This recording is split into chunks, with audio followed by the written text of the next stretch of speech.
Schools teach subjects, but who teaches values?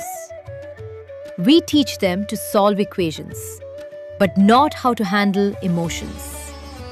We teach them to chase marks, but not how to build character. We prepare them for exams, but not for life. More tuition, more pressure, more expectations, but less patience, less respect, less connection. And somewhere in between, we forgot what truly matters. Because education is not just about intelligence, it is about becoming a good human being. That's where Bal Sanskar Shivir steps in. Not to replace education, but to complete it. Here, children don't just learn, they understand.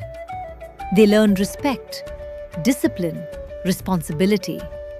They learn to listen, to lead, and to stand for what is right.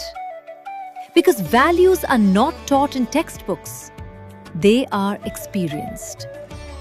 And when values are strong, success is not just possible, it is meaningful.